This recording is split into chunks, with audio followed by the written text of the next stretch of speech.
소방청은 국내에 거주하거나 방문한 외국인들이 소방 서비스를 이용하는 데 불편하지 않도록 119 이용 방법에 대한 홍보를 강화해 나가겠다고 밝혔습니다.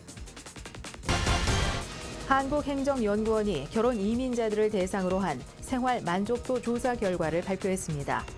외국인 이주민이 생활에서 당면하는 가장 큰 어려움은 공공기관 민원 해결인 것으로 나타났습니다. 결혼 이주 여성 가정폭력 문제가 재조명되면서 이들의 권리 향상을 위한 세미나가 열렸습니다.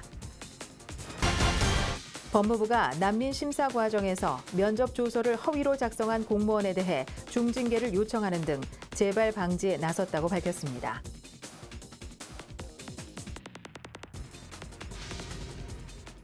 시청자 여러분 안녕하십니까? 다문화 뉴스를 시작하겠습니다. 우리나라에 체류하고 있는 외국인은 220여만 명, 국내에 거주하거나 방문하는 외국인이 늘어나는 만큼 외국인들이 위험 상황에 직면할 우려가 커지고 있습니다. 소방청은 외국인들을 상대로 119 이용 방법 홍보를 강화하겠다고 밝혔습니다. 김양혜 아나운서입니다. 지난달 31일 새벽 서울 종로구의 한 게스트하우스에서 불이 나 외국인 투숙객 등 16명이 급히 대피했습니다. 인명피해는 없었지만 자칫 큰 사고로 이어질 뻔했습니다. 소방청은 국내 거주 외국인이 늘어나는 만큼 외국어로 들어오는 119 신고가 급증하고 있다며 119 이용 방법 홍보를 강화하겠다고 밝혔습니다. 소방청에 따르면 외국어 119 신고는 2015년 1,400여 건에서 2017년 2,400여 건으로 75% 증가했고 2018년 외국인 화재 사망자는 전체 화재 사망자의 1.08%인 4명, 외국인 119 구급차 이용 환자는 전체 중 1.13%인 21,300여 명으로 집계됐습니다. 국내에 거주하는 사람 한 220만 명, 또 연간에 우리나라 방문하는 사람들이 1,000만 명이 넘거든요. 그래서 그 나라 행정 서비스에 대해서 잘 몰라서 이용하지 못한다거나 이럴 수 있기 때문에 그 응급 신고 번호, 위험 상황에 처했을 때 도움을 받는 방법에 대해서 책자를 배포도 하고 외국어로 제작된 영상하고 SNS를 통해서 홍보도 그렇게 할 계획입니다. 먼저 소방청은 서울시 관광협회에서 운영하는 11개 안내소에 영어, 중국어, 일본어, 태국어로 제작한 119 서비스 안내 홍보 전단을 지난 7월 배포했으며 앞으로 몽골어, 베트남어, 러시아어 등으로 만든 전단을 추가 배포할 예정입니다. 이 홍보지에는 재난 발생 시 음성 외에도 문자, 앱, 영상통화 등을 이용한 119 다매체 신고 방법이 설명되어 있습니다. 특히 영문 버전 119 신고할 서비스는 이용자가 앱을 다운받아 파이어 또는 레스큐 신고 버튼을 누르기만 하면 신고자의 위치가 GPS 좌표와 함께 소방서로 전송돼 외국인도 쉽게 이용할 수 있습니다. I never faced a fire, so I don't know, but I guess the first reaction will be to call the firemen. I don't know, I don't remember the number now. The same number as in China, 119. Not really. So no. No, not really. It's pretty safe here. Yeah, the information's pretty easy to read, I'd say so. 현재 전국의 119 상황실은 외국인이 119로 신고를 할 경우 외국어가 가능한 상황요원이 직접 대응하거나 통역 자원봉사자 등과 3자 간 연결 통화 방식을 운영하고 있습니다. 소방청 관계자는 앞으로도 외국어 신고에 대한 발빠른 대응과 119 서비스 안내 홍보를 강화하겠다고 밝혔습니다. 다문화 뉴스 김양혜입니다. 한국행정연구원에 따르면 결혼 이민자가 한국 생활에서 당면하는 가장 큰 어려움은 공공기관에서의 민원 해결로 나타났습니다. 더불어 일자리 구하기나 한국 생활의 외로움도 생활 속 어려움으로 꼽혔습니다. 자세한 소식 최미연 아나운서입니다. 지난 7월 22일 한국행정연구원이 발표한 보고서에 따르면 서울에 거주하는 결혼 이민자의 차별 경험 수준은 4점 만점 중 3.03점으로 상당히 높았습니다. 수치가 높을수록 심한 차별을 받았다는 것을 의미하는데 이는 방문 취업자의 평점 1.79점보다 1.7배 높았습니다. 또한 행정연구원은 서울에 거주하는 결혼 이민자 98명을 대상으로 생활 속 어려움에는 어떤 요인들이 있는지 조사했습니다. 수치가 높을수록 매우 어려움을 뜻하는데 관공서 등 공공기관에서의 민원 해결이 3.24점으로 가장 높았습니다. 우선 초기 결혼 이민자분들이 한국 오시면 이제 한국말이 가장 안 되시니까 어려우시니까 이런 병원이나 관공서 찾아가는 걸 좀 두려워하시는 것 같아서 저희 센터로 통역이나 이런 요청을 많이 오시고 있고요. 이어 경제활동의 기회취득이 3.2점, 주택거주 공간 마련이 3.03점, 외로움이 2.94점으로 그 뒤를 이었습니다. 연구진은 이러한 집계 결과의 이유로 적극적인 사회 참여 기회의 부족을 꼽았습니다. 물론 지자체나 다문화 관련 센터 등에서 다문화 가족의 지역사회 적응을 위한 프로그램을 제공하고 있지만 일부는 형식적인 행사로서 진행된다는 점도 문제점으로 지적됐습니다. 예상하고 형식하고 좀 안 맞았던 부분이 있어서 사실 굉장히 힘들었습니다. 굉장히 다문화 인식이 별로 없는 그냥 일반 이벤트 업체였던 거죠. 특별한 다문화 가족이라고 뭐 그런 자리에서 인정받고 자존감이 향상되는 건 아니거든요. 이주민의 성공적인 지역사회 적응을 위해서는 보다 실천적인 다문화 정책과 이들의 고충을 우선적으로 고려한 다문화 가족 프로그램이 필요합니다. 다문화 뉴스 최미연입니다. 베트남 결혼 이주 여성에 대한 남편의 무차별 폭행 사건 이후 결혼 이주 여성의 가정폭력에 대한 심각성이 대두됐습니다. 이에 이들의 권리 향상을 위한 세미나가 열렸습니다. 조현정 기자입니다. 결혼 이주 여성 권리 향상 연대 발족 세미나가 지난 26일 국회의원회관에서 열렸습니다. 외국인 주민 네트워크, 주한 베트남 교민회, 중국 동포지원센터 등 총 9개 단체가 공동 주최, 주관한 이번 세미나는 결혼 이주 여성에 대한 가정폭력의 심각성을 보여주는 사건 이후 이들의 인권 보호에 사회적 관심이 모아진 결과입니다. 얼마 전에 베트남 여성이 이제 가정폭력으로 언론에 떠들썩할 정도로 다 알게 되었지만 이것은 하루 이틀 일이 아니었습니다. 오랫동안 지속적으로 있어 왔던 일인데도 불구하고 이제 이슈가 되는 것 같습니다. 앞으로 어떻게 하면 좋은 방향으로 법제화했으면 좋겠다는 주제로 이날 세미나에는 결혼 이주 여성 가정폭력의 실태와 체류 문제를 지적하는 한편 그 원인을 분석하고 대응하기 위한 연대 모색에 나섰습니다. 언어적 차이, 문화적 차이, 경제적 문제, 갈등 생긴 거 그거는 있지만은 더 가장 중요한 문제는 바로 법적 문제입니다. 해결하기 위해서 우리 같은 뜻을 모아서 같이 연대해서 이 토론회를 만드는 그 뜻이 깊은 겁니다. 특히 기존에 마련된 이주 여성을 위한 제도가 현실과 잘 맞지 않으며 이를 보완할 새로운 방안이 필요하다는 주장도 제기됐습니다. 여성가족부의 시설이나 인력으로서는 사실 가정폭력을 예방하는 데서는 한계가 있다. 그래서 이제 여성가족부에서는 우리가 기존의 다른 관계기관, 민간시설을 포함한 공적 민간시설을 다 포함해서 인력을 최대한 활용해서 대응연대 방안을 모색하는 것이 중요하다고 생각을 합니다. 토론 후 진행된 연대 발족식에서 참가자들은 이주 여성의 현실을 고발하고 이들의 권리를 지키기 위해 체계적인 활동을 전개하겠다고 밝혔습니다. 이주 여성의 기본적인 권리와 같은 사람으로서 인권을 위해 이주 여성 스스로의 힘으로 일어서서 목소리를 내고자 한다. 이번 연대 발족식을 통해 이주 여성이 차별과 폭력으로부터 벗어나고 자신의 권리를 되찾는 계기가 됐길 바랍니다. 다문화 뉴스 조현정입니다. 법무부가 지난 난민 심사 과정에서 출입국 외국인청 직원들이 면접 서류를 조작했다는 외국인들의 증언에 따라 대책 마련에 나섰습니다. 자세한 소식 조현정 기자입니다. 지난 6월 18일 열린 법무부 난민 면접 조작 사건 피해자 증언대회에서 밝혀진 외국인들의 피해 사실은 많은 이들에게 충격을 안겨주었습니다. When the interviewer told me you said in the first interview you came here just to work and you have no problem in Egypt. 피해자들의 증언에 따르면 본인의 진술과 정반대 내용이 기재된 면접 조서, 30분도 채 되지 않았던 면접 시간 등 난민 지위를 판가름할 난민 면접이 제대로 이루어지지 않았고 이로 인해 다수의 외국인이 난민 불인정 결정을 받았습니다. 이에 법무부는 공정하고 합리적인 난민 심사 제도를 추진하겠다며 지적된 문제점에 대한 조치 사항을 밝혔습니다. 법무부는 난민 면접 조서를 허위로 작성한 서울 출입국 외국인청 소속 공무원 3명에 대해 최근 중앙징계위원회에 중징계를 요구하는 한편 2015년에서 2017년 작성된 면접 조서 중 문제가 있는 것으로 의심되는 943건을 조사해 이 가운데 55건을 직권 취소하고 다시 면접을 실시했습니다. 그 결과 55명 가운데 2명은 재심사를 거쳐 난민 지위가 인정됐습니다.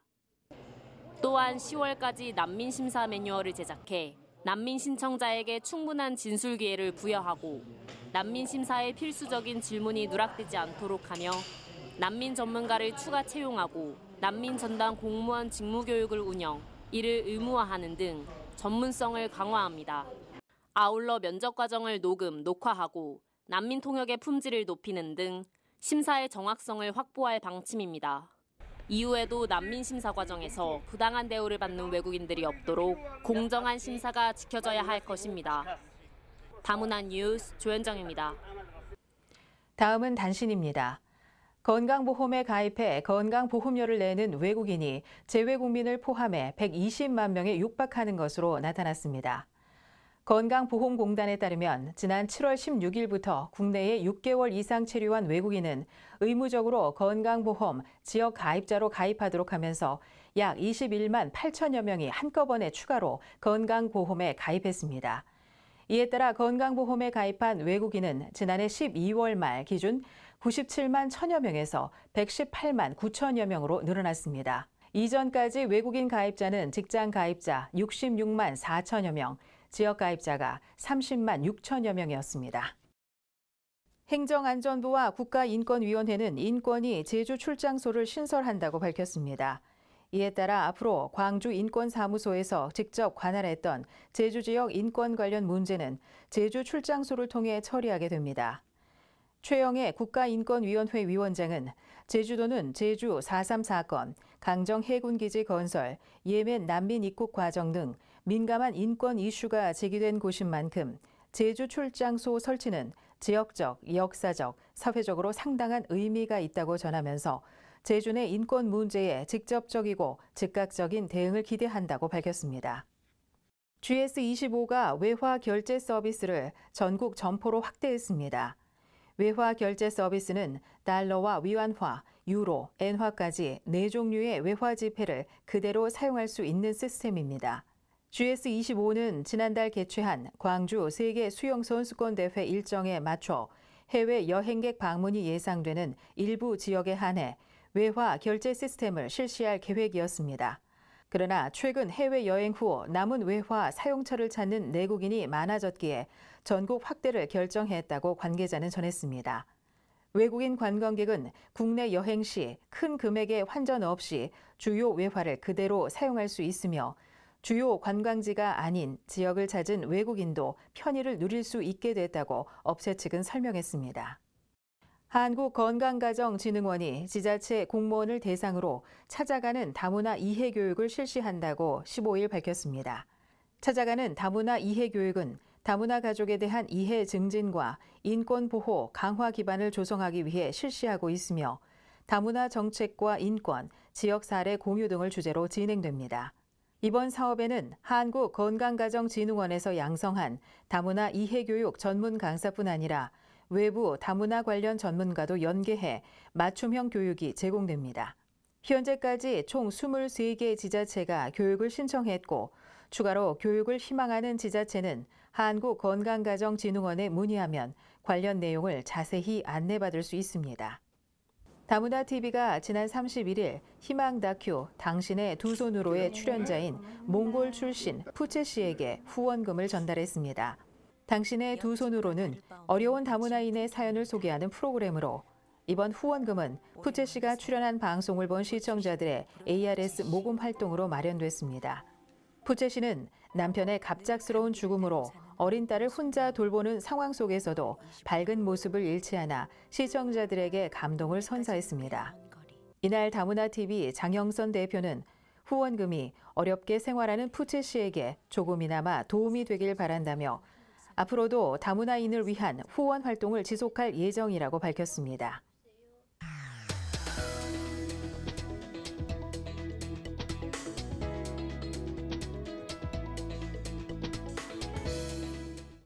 네트워크 뉴스 단신입니다.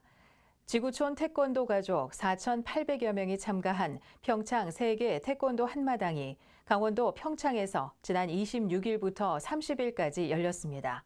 올해로 27회째인 이번 경연에는 태권도 선수와 원로, 유관단체 관계자 등 지구촌 태권도인들이 참석했습니다.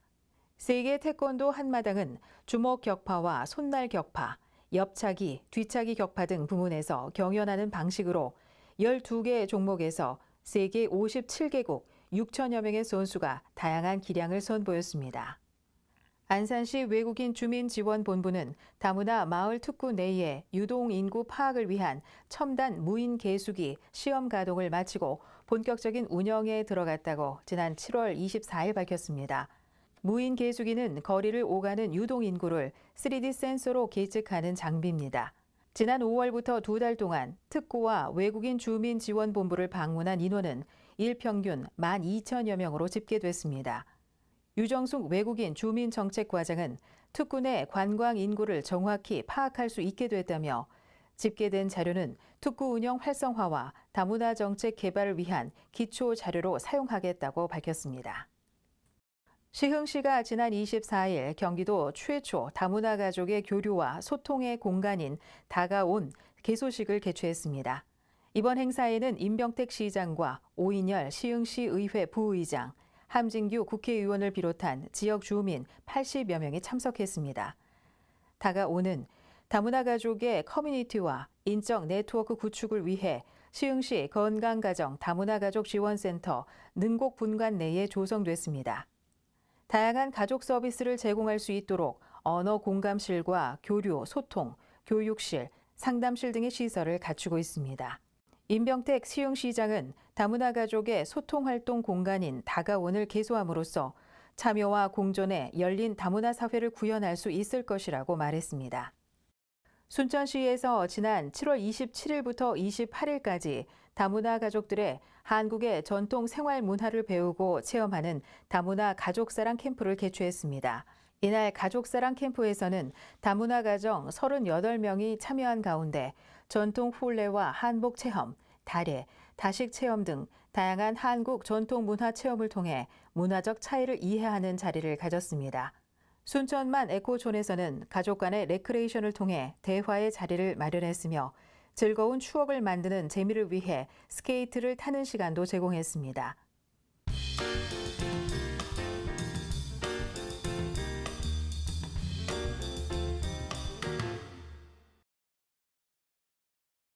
안녕하십니까. 명지산업대학원 정지은 교수입니다.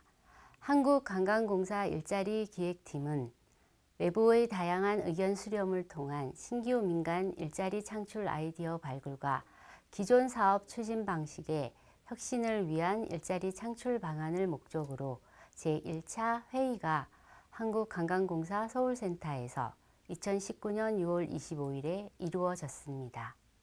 한국관광공사 민간 일자리 창출 사업 소개와 민간 일자리 신규 사업 발굴 관련 분야별 아이디어 수렴과 한국관광공사 기준 사업 연계 민간 일자리 창출 방안 모색 등의 자유토론 형식이 만들어졌습니다.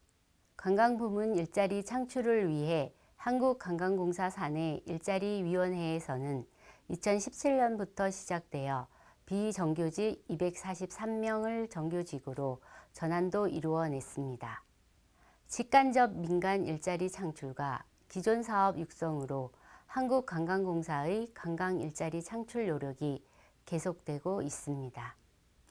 한국관광공사의 일자리 창출 로드맵은 2019년에서 2023년까지 민간부문 관광 일자리 29만 9,600명 창출 목표를 세웠습니다. 핵심 사업과 연계한 일자리 창출 현황으로는 관광기업 대상과 관광 분야 취업 매칭과 관광산업 일자리 증가와 육성을 통한 일자리 지원을 계획했습니다. DMZ 평화관광 활성화와 남해 도시재생 뉴딜 사업과 지역관광기업지원센터 구축과 관광 플러스 팁스가 일자리 창출형 신규 사업 발굴 내용을 담고 있으니 고무적인 현상입니다. 이러한 제안들이 성취되길 기대해 봅니다. 다음은 다문화 게시판 소식입니다. 제100회 전국체전과 함께하는 외국인 주민 체육대회가 오는 10월 3일부터 9일까지 열립니다. 종목은 7개로 축구와 농구, 테니스, 탁구, 배드민턴, 볼링과 육상 등이며 국내 거주하는 외국인 주민과 외국인 유학생 등이 참여가 가능합니다. 오는 9일까지 신청하시면 되며 자세한 사항은 홈페이지와 운영본부로 연락하시기 바랍니다. 다문화 사회적 기업 아시안 허브가 매주 토요일 관악구 대구사이버대학교 서울학습관에서 다문화 가정을 위한 나를 찾는 자기개발 프로그램을 진행합니다. 다문화 가정 자녀와 엄마가 함께 참여하는 이번 프로그램은 아시안 허브 누리집에서 신청 문의하면 보다 자세한 내용을 확인할 수 있습니다. 한국건강진흥원이 다문화 인식 개선을 위한 웹툰 공모전을 실시합니다. 주제는 다문화 사회와 국가 경쟁력 제고, 다문화 가족에 대한 차별 금지와 편견 해소, 다문화 정책에 대한 이해와 인식 개선이며 누구나 참여가 가능합니다. 자세한 사항은 공모전 운영사무국에 문의하시면 됩니다. 무더운 날씨로 냉방기 사용이 많은 요즘, 전기 화재에도 주의를 하셔야겠습니다. 냉방기 사용 시에는 콘센트를 개별적으로 연결해야 과열을 방지할 수 있습니다. 더불어 여름철 실내 온도를 26도씨 내외로 유지해 냉방병에도 주의하시기 바랍니다. 다문화 뉴스 여기서 마치겠습니다. 함께해 주신 여러분 고맙습니다.